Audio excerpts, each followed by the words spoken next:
Vamos a comenzar el coloquio moderado. No me ha dado tiempo.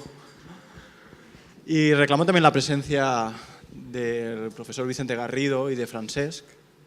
Si les parece, se van situando. Bien, yo creo que ha sido muy interesante las aportaciones que hemos ido recibiendo esta mañana de los magníficos ponentes. Y permítanme utilizar dos versiones de lo que sería este coloquio moderado. El primero de ellos, yo creo que hay que dar prioridad a las preguntas que han ido surgiendo por parte del público, porque yo creo que realmente nos debemos a todos ustedes. Y desde la organización, a partir de ahora, nos van a ir lanzando algunas preguntas. En los municipios que no hay policía local, ¿cómo podemos mediar? Es una pregunta que imagino que tiene que ver con si podemos externalizar servicios o podemos mancomunar servicios desde organizaciones quizás que ya tengan estas prácticas. Bien, bueno, pues casi la respuesta la daría la compañera Rosana, pero como está entre el público la daré yo por ella. El trabajo de la mediación es un trabajo necesariamente transversal. Es decir, no es un trabajo exclusivamente policial, al contrario. De hecho, no nace en la policía. La policía se incorpora a algo que ya lleva mucho tiempo trabajándose. En consecuencia, en los municipios donde no haya policía local, habrá que acudir a los servicios sociocomunitarios que tiene el municipio. ¿De acuerdo? Es donde está el germen de la mediación, desde mi punto de vista, aparte del judicial, me refiero. De modo que esta sería una parte. La otra es la posibilidad de externalizar, pero ya no sería policial, sería la parte sociocomunitaria. Y por último, yo sé que la Guardia Civil tiene muchísimo trabajo, porque trabaja donde no hay policía local, debe haber Guardia Civil. Tiene mucho trabajo y muchas dificultades para abarcar todo el territorio que tienen que trabajar, tienen mucho trabajo, pero no creo que a ningún coronel ¿cómo se llama esto?, de compañía o no, de las zonas de ellos, le importara en absoluto que hacer formación de este tipo y que colaboraran. Por lo tanto, tenemos la misma implicación en este ámbito de la resolución de los conflictos, diferentes cuerpos de seguridad. Yo creo que sí, vamos, es una función policial, una función muy importante. Vamos, yo entiendo que sí. Lo que pasa es que las policías locales tienen la ventaja de su gran despliegue, cercanía y pertenencia, por lo general, al municipio donde trabajan, que esto es un valor muy importante. Pero vamos, esto no quita que, sin ir más lejos, la policía colombiana, todos lo sabemos, ¿no?, ha trabajado mucho con Villarreal y es una policía nacional, ¿verdad? Pues ha formado unidades o a personas dentro de su policía para hacer esta labor de mediación policial. Yo quisiera añadir al hilo de esto, que no sé si me voy un poquito, pero que yo creo que de alguna manera resume un poco la idea de estas tres ponencias, es por qué la policía local, al menos en España, tiene ese papel central. Creo que ha quedado claro después de la segunda y la tercera ponencia que la mediación ya se ha convertido en algo más que mediar en un conflicto vecinal, ¿no? La imagen, digamos, primigenia u original. La mediación se ha convertido en una filosofía, en un modo de actuación, en una perspectiva muy amplia que integra diferentes corrientes y paradigmas en criminología. Creo que es un cambio de paradigma, sin duda alguna, ¿no? Lo digo porque el concepto de mediación estricto pues se ha quedado ya un poquito como la anécdota, ¿no?, de lo que es una función que es mucho más amplia. Pero yo lo que quisiera destacar, y es lo que he intentado también plantear en la ponencia, que luego Francesc creo que ha descrito y ha ampliado de manera maestra, es el hecho de por qué la policía crea o tiene una labor tan importante en la convivencia. Porque la policía surge allí donde el conflicto es disruptivo. Es decir, el conflicto, como muy bien ha comentado también Francesc, no se ha podido solucionar de forma natural. Por ejemplo, en una comunidad, en un barrio, pues en una escuela, por diferentes razones, pues hay tres chicos que están cometiendo delito, ¿no? Han hecho una mini pandilla, una mini banda, etcétera. Bueno, esto en principio parece ser que es un problema puramente policial, ¿verdad? Hay tres chicos que están cometiendo delitos o han amenazado, etcétera. Pero claramente la función de coordinación, que yo creo que es fundamental, no solamente que la policía esté coordinada, yo diría que en muchos casos la policía realiza una labor muy importante coordinando. Por ejemplo, uno de esos chicos puede tener un trastorno de déficit con atención, el ejemplo que has puesto, ¿verdad? Y entonces en un chico que tiene un problema de salud mental importante. Otro de los chicos puede haber tenido en su casa una situación muy complicada, por ejemplo, un divorcio traumático, ¿verdad? O su padre ha ingresado en la cárcel o lo que sea. Entonces, claro, frente a esa realidad de 3 chicos que en una escuela están ocasionando problemas graves en el barrio o incluso en la propia escuela, ahí claramente la propia respuesta policial se ve que es muy limitada. Porque aquí hay un problema social, hay un problema educativo, por supuesto, en la propia escuela, pero hay un problema también de salud mental y hay un problema de orden público. Yo creo que un ejemplo como este, y como este habría otros muchos, ¿verdad?, representa bien lo que significa la policía local. Claro, alguien tiene que coordinar eso.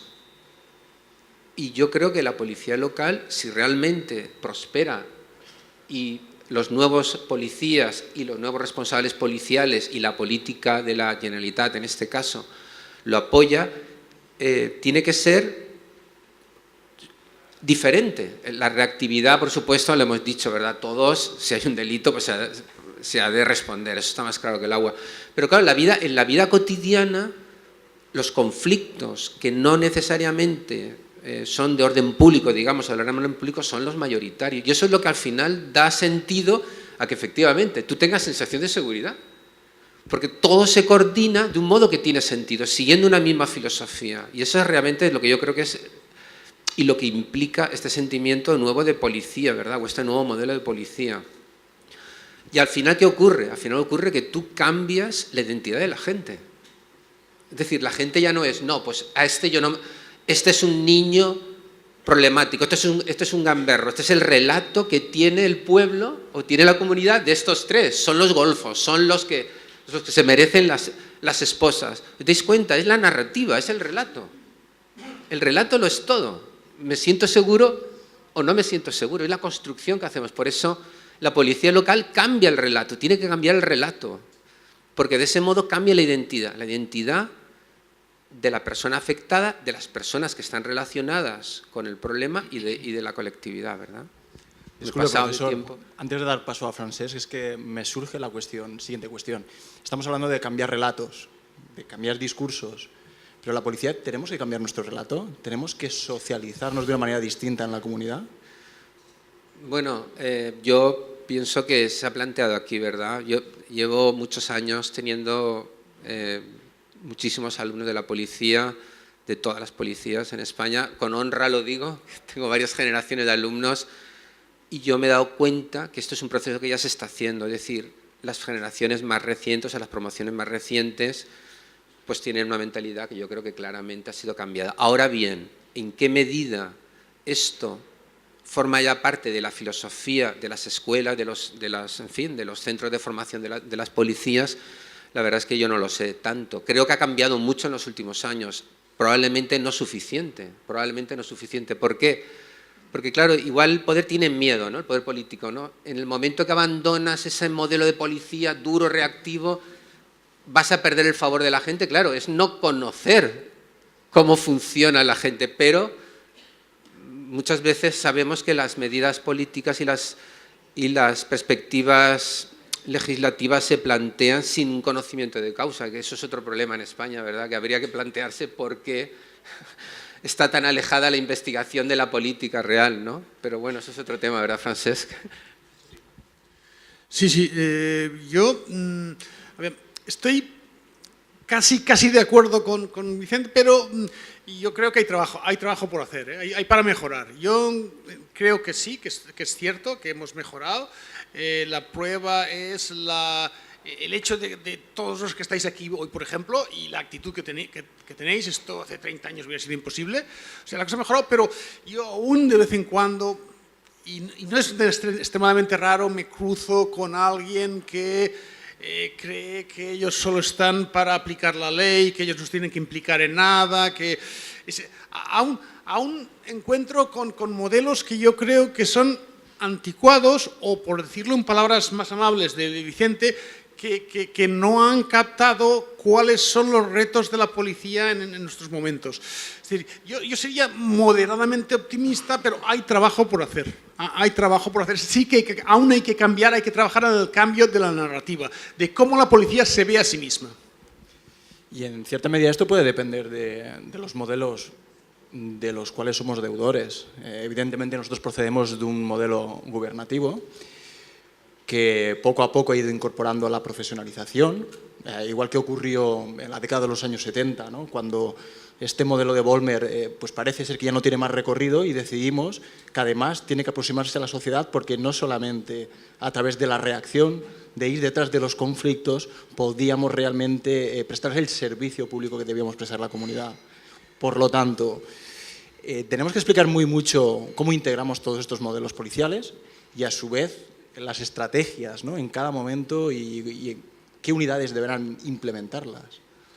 A ver, yo aquí, en primer lugar, déjame que haga de abogado del diablo. Vollmer hizo una gran contribución a la profesionalidad de la policía. Cuando él llega a la jefatura de la policía de Berkeley, al 1906, que tenía 7 o 8 policías, era un momento en que los policías se encargaban de hacerle favores al alcalde o alcaldesa, lo que dijeran o lo hacían, eran como matones prácticamente. Y él consigue transformar esto y intentar convertir la policía en una profesión. Lo que pasa es que la deriva de este modelo en la práctica es que la policía se aísla de la sociedad, porque se cierra mucho en el conocimiento. Yo soy el que sé, y de la misma manera que a un médico no le dicen cómo operar, a mí el público no me dice cómo tengo que actuar. No, oiga, pero usted se está equivocando. A un médico no le dicen cómo ha de operar, pero sí le determinan quién tiene acceso a la sanidad y quién no, en qué condiciones, dónde se construyen hospitales, qué política de sanidad se aplica. Es decir, es que hay cosas que usted no las puede decir solo, pero yo quiero reivindicar la gran aportación de Vollmer. Si ustedes estudian la formación recibida por las policías americanas antes y después de Vollmer, no tiene color. Entonces, al final el problema es que la policía, se quiera o no, es un servicio público. Se siga el modelo de servicio público o no, es un servicio público. Y en la medida en que resuelva los problemas de la gente o no lo resuelva, pues tendrá legitimidad y cumplirá su función o no. Y esto es así. Esto es así. Y eso indica que en cada sociedad, en cada coyuntura, la respuesta no puede ser la misma. No puede ser la misma. Bien, yo creo que también hay una pregunta que está en todos los medios de comunicación y muchas veces nos preguntamos, ¿es la policía al servicio de quién está? Es un tema complicado en estos momentos. Yo creo que la respuesta la podemos encontrar muy fácilmente, ¿no? Al servicio de la comunidad. Pero realmente necesitamos un control externo, necesitamos evaluar nuestro trabajo día a día, necesitamos exponernos al público al cual prestamos servicio. Empiezo yo porque tengo el micro. A ver, y yo creo que evidentemente, si acabo de decir que yo creo que la policía, se quiera o no, es un servicio público, el público tiene derecho a decir la suya y a evaluar y a controlar. Ahora bien, y ligándolo con lo que hemos hablado antes el moderador y yo off the record, lo que me parece ingenuo es creer que desde fuera se puede realmente investigar a la policía. Es decir, yo creo que ha de haber órganos externos de control y de evaluación, pero para realmente investigar necesitas tener implicación de miembros de la organización. Es decir, sin la implicación de las propias organizaciones, tú puedes decir lo que piensas de la policía, pero difícilmente podrás investigar. Como muestra un botón, en los años durísimos de Bratton, lo siento, José Luis, uno de los casos de maltrato y de homicidio clarísimo en la policía de Nueva York, la sentencia que resolvía el proceso, el juez, cosa rarísima, llegaba a afirmar: estoy absolutamente convencido de que la policía de Nueva York le causó la muerte de manera indebida a este joven, pero la opacidad de la organización policial me ha impedido obtener evidencia. Esto es una muestra muy clara de cómo es cierto que en Nueva York existían unos comités externos de evaluación y de control. Y que está bien que los haya, y que está bien que haya un ojo externo, porque si no te acabas autocomplaciendo a ti mismo. Pero si quieres investigar, se ha de implicar la organización, si no es imposible.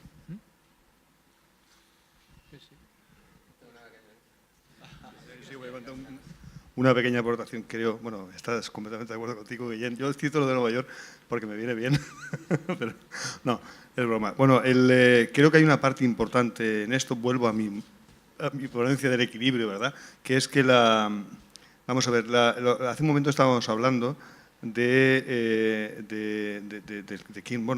tema del control de la vecindad, cómo está trabajando. La vecindad en el modelo de política comunitaria, bueno, el modelo de seguridad plural, la clave, y esto no acaba de entenderse del todo, muchas veces cuando aplicamos modelos como se han aplicado mal en España de policía de barrio, la clave está en la corresponsabilidad vecinal. Es decir, la legitimación está en la suma de todos estos. Nos legitima también la autoridad, evidentemente, nos autoriza la autoridad, nos legitima la ley, nos debe aplaudirla como el público, ¿no? Y nos debe de asesorar la ciencia. Es decir, la suma de todo ello, en ese equilibrio es donde la policía debe estar situada. Y ahora, a la hora de quién controla al controlador, si hay corresponsabilidad vecinal, es decir, si estamos hablando, un ejemplo muy rápido que entenderemos todos, si no junto a los representantes del distrito de Castellón, todos me piden toda la policía para sus colegios y sus problemas. Cuando nos corresponsabilizamos y somos recursos limitados, somos servicios públicos, pero limitados, aunque tengamos aquello de la equifinalidad, ¿no?, de hacer más de lo que podemos. Pero cuando nos juntamos es cuando un barrio pide más de lo que tenemos, lo ve sobre el mapa y ya no lo pide, porque sabe que lo que hace es pedirle a la alcaldesa, en este caso más policía. Pero bueno, quiero decir que la base al final no es un control necesariamente externo. Somos parte de esa sociedad donde trabajamos. Debemos de empezar a sentir o a interiorizar la policía y la sociedad de que somos lo mismo. Y con eso termino muy rápido. Yo estoy viendo, lo digo por ahora los y las cadetes que están aquí sentados ahora, y como decía bien Vicente Garrido, yo creo que ya se hemos dado un paso muy grande desde que yo al menos empecé a ser policía y a estudiar criminología en su momento. Claro. Bueno, yo a punto de jubilarme ya, ¿eh? Bueno, si hay suerte. Bueno, no solamente ha cambiado. Lo que me está resultando difícil a mí en la práctica diaria, cuando trabajamos de policía de proximidad, es el cambio de la mentalidad vecinal. Ojo, es el otro cambio que hay que hacer. La policía no solo está para reaccionar, la policía no solo está para ser criticada. Cuando el modelo es de corresponsabilidad, la cosa cambia. Esto es lo que quería comentar. Muchas gracias.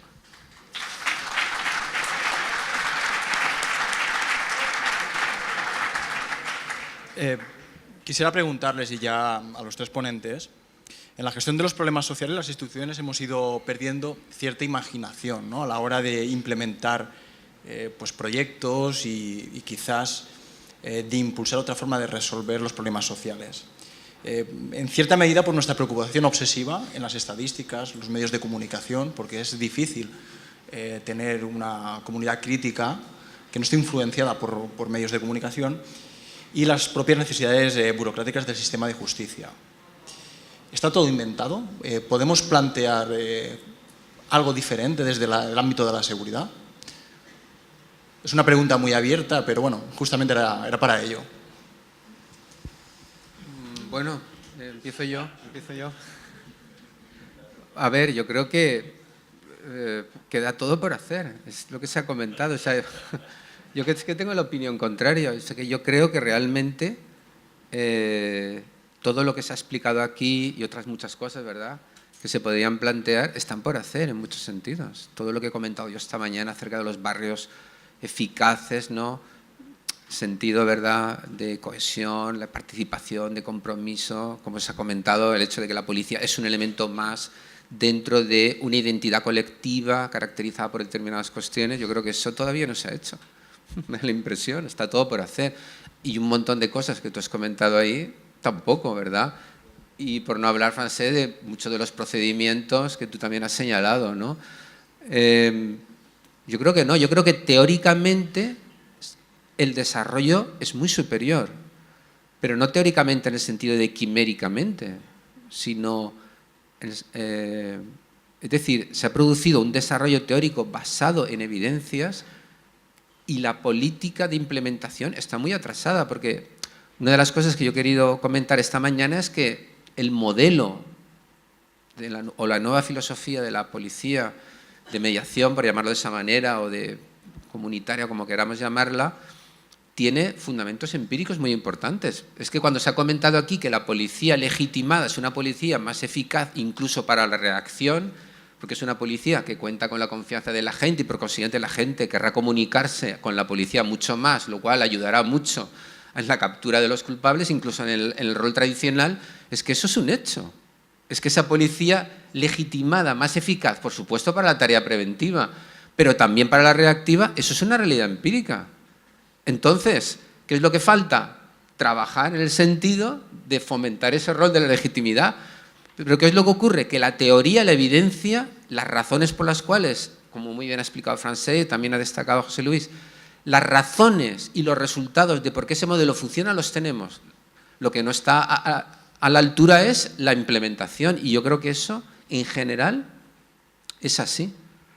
Luego, quizá haya muchas cosas inventadas, lo que hay son muy pocas cosas implementadas, que no es lo mismo, ¿verdad? Entonces, probablemente, donde yo veo que hay que progresar mucho, es en el hecho de conciliar la política pública, la política formal, es decir, la política protocolizada, escrita y sellada a través de planteamientos de gobierno local, autonómico, incluso estatal, es esa política y luego las exigencias que se derivan en la formación de la policía, en la generación de esas expectativas en la comunidad, en la definición de los roles, es decir, en toda la estructura que implica esa nueva policía, porque hay una base teórica muy sólida en muchos ámbitos que señalan que este es el camino a seguir y que demuestran que reduce la violencia. O sea, que esta policía aparentemente más amable es mucho más eficaz, es mucho más policía en el sentido de conciliar la polis, ¿verdad? En el sentido de proteger a la polis, que es lo que significa esta palabra. O sea que nunca la policía ha sido más policía que en este nuevo modelo. Coincido con lo que acaba de decir Vicente, pero me gustaría añadir o matizar. No, es verdad. Es que lo único que yo creo es que sí que ha habido imaginación. Yo creo que sí que ha habido imaginación. O sea que tiene que haber más. Y sobre todo coincido en el reto de que no hemos aplicado suficientemente lo que ya sabemos. Este es el gran reto. ¿Y tenemos que seguir imaginando? Claro que sí. Yo que soy de los que pienso, y la prueba sois todos vosotros, de que ha habido mucha creatividad y mucha imaginación, creo que hay que seguir, claro que sí. Y el punto de inflexión es apliquemos el conocimiento en todos los niveles. Y un punto que me gustaría comentar es cuando el moderador hace referencia a las noticias, a cómo se tratan a nivel de opinión pública las cifras o los números sobre la policía, sobre la seguridad. Aquí sí que hay que hacer un esfuerzo importante en la creación de indicadores fiables. ¿Qué quiero decir? Quiero decir que el uso de los datos relacionados con el trabajo de la policía puede ser extremadamente perverso. Por ejemplo, ¿qué pasa si cualquier organización policial de las que están aquí representadas pues lleva a cabo una campaña muy intensa de controles de circulación viaria porque ha detectado unos determinados problemas en unas determinadas zonas? ¿Cuál es el primer resultado? Pues que aumentarán las infracciones. De la misma manera que si a esta mitad de la sala los someten a 20 chequeos médicos en las próximas 3 semanas y a esta mitad no, ¿dónde habrá más enfermedades? En esta, seguro, claro que sí. Pues, entonces, claro, esto es un efecto perverso, porque la organización policial que está haciendo un gran esfuerzo por mejorar la seguridad vial, pero que ve en el diario que le dicen que aumentan las denuncias por... Claro, es que lo que se está transmitiendo a la opinión pública es que la situación empeora cuando la situación en este caso no está empeorando. Es decir, hemos de luchar por, primero, crear indicadores fiables y que podamos explicar, y los que ya tenemos también explicarlos. ¿Cuántos casos nos han dado de jefes de policía que han hecho una gran revolución en su organización para que fueran mucho más activos en la lucha contra el delito, han mejorado sociedades, pero ¿cuál fue el primer output? Que les subieron los delitos, claro que sí, porque actuaban más. Si usted pone más policías en la calle y con más ojos y les dice que sean activos, lo primero que sucederá es que subirán las denuncias. Y yo conozco un caso en Estados Unidos, lo expulsaron porque, claro, el alcalde estaba muy incómodo. Resulta que el jefe de policía me dice que va a acabar con la delincuencia y me sale en la prensa que que los delitos registrados se han doblado en algunas áreas. Pues, aquí tenemos un problema. El problema de elaborar indicadores de eficacia que sean relevantes para el trabajo de la policía y que se puedan explicar, este sí que es un tema crucial. Sí, pues a colación, una de las preguntas del público que nos acaban de lanzar es, bueno, si hablamos de resultados, ¿cómo cuantificamos los no acuerdos en el ámbito de la mediación y la gestión de los conflictos? Y yo, en relación a aquel tuit de los no acuerdos, me gustaría, y no voy a contestar, me gustaría hacer un comentario. En el no acuerdo también hay mediación y también hay negociación. Me lo comentaba esta mañana el compañero de Mossos, que ellos en el grupo de mediación que tienen, cuando no hay acuerdo, también se negocia cómo se ejecuta el desacuerdo. Es decir, que la policía, cuando no consigue que haya un acuerdo, si solo es una parte y la policía o entre dos partes, y ha de acabar aplicando lo que tenga que aplicar, una resolución judicial, la ley, lo que sea, ahí también hay un ámbito de negociación. Es decir, no estamos de acuerdo, le vamos a aplicar la ley, pero vamos a ver cómo la aplicamos para que ni usted ni nosotros, pues, prenguen más a mal. Es un tema importante. Ampliando esto, yo creo que es importante porque en cierto sentido se ha desactivado parte del conflicto, aunque no se ha llegado al acuerdo. ¿Por qué? Porque has obligado a que la gente escuche. Es un poco lo que antes he comentado del enemigo, ¿os acordáis? El enemigo, ser despreciable. De alguna manera has cambiado algo el relato. Es decir, el otro ya no es el monstruo o el tipo despreciable que quiere quedarse con lo mío, que no me respetan. Es decir, que incluso donde no hay acuerdo, ahí has introducido algo que creo que desactiva en muchos sentidos esa, por así decirlo, ¿no?, la malignidad o la virulencia de esa acción, con lo cual yo no estaría de acuerdo en considerarlo como un fracaso, sino como un resultado diferente, o si queremos no lo valoraría como quizá un éxito, pero eso no significa que haya sido un fracaso, no un éxito total, pero al menos se ha conseguido algo, ¿no? Es lo mismo como muchas veces, por ejemplo, en fin, esto también Francés, supongo que habrá tenido experiencia, o tú, José Luis, cuando nos reunimos y valoramos algunos programas sobre reincidencia, es que no es lo mismo que alguien que haya estado en la cárcel haya reincidido por un robo o por una agresión sexual, si es que antes había sido condenado. Bueno, el robo, pero es que es un menor delito, o no es lo mismo que haya reincidido pero su tasa delictiva haya disminuido mucho. Ahí hay una ganancia, ¿verdad? Es verdad, el sujeto ha reincidido, sí, pero es que antes en 6 meses cometía 30 delitos y ahora en 6 meses ha cometido 5. Bueno, pues son ganancias también importantes, ¿no? Bueno, no puedo estar más de acuerdo. Ya desde el punto de vista que yo creo que me correspondía y me corresponde a mí hoy, ¿no?, que es la parte un poco de dirección o práctica, ¿no?, vamos a llamarla así, de dirección policial. Desde ese punto de vista, el no acuerdo es la oportunidad, ¿no?, de conocer las causas del por qué no había acuerdo. Cambia mucho la forma de actuar cuando se tiene este conocimiento que cuando no se tiene. De modo que yo pienso lo mismo, el no acuerdo es otra forma de lograr un resultado. El ejemplo, lo digo claro, lo digo como un ejemplo práctico. A veces acudimos a una comunidad donde hay un problema, ¿verdad?, entre vecinos, la mediación hace su labor y lo que descubrimos detrás, no hay acuerdo porque detrás hay un conflicto social que hay que tratar desde otro negociado o de otro ámbito. Es decir, nos da la oportunidad de conocer las causas y en consecuencia tratarlas debidamente. Es como, en este caso, la mediación se convierte como en el primer análisis, ¿verdad?, como el que hace un médico que nos va a decir dónde estaría el tumor. En la experiencia de Castellón es esa. Los no acuerdos han dado paso a descubrir situaciones que no habíamos visto de otra manera. Por lo tanto, yo creo que es una forma favorable también de terminar la mediación. Muchísimas gracias. Yo creo que ha llegado la hora de finalizar esta sesión matutina y simplemente queríamos agradecerles a los 3 ponentes su aportación y yo creo que nos han ilustrado y nos han abierto lo que sería este congreso y las siguientes reflexiones. Y quisiéramos hacerles entrega de un obsequio de la organización y por el agradecimiento, pues, por lo prestado y lo que nos prestarán a través de sus ideas y pensamientos. Muchísimas gracias.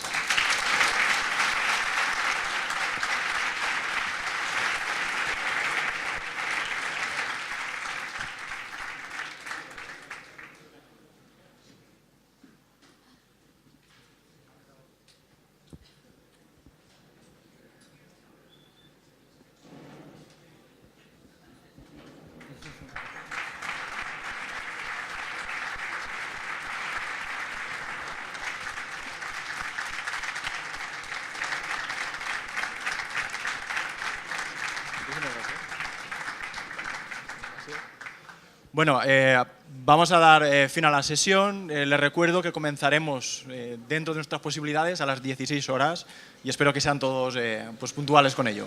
Mira, muchas gracias.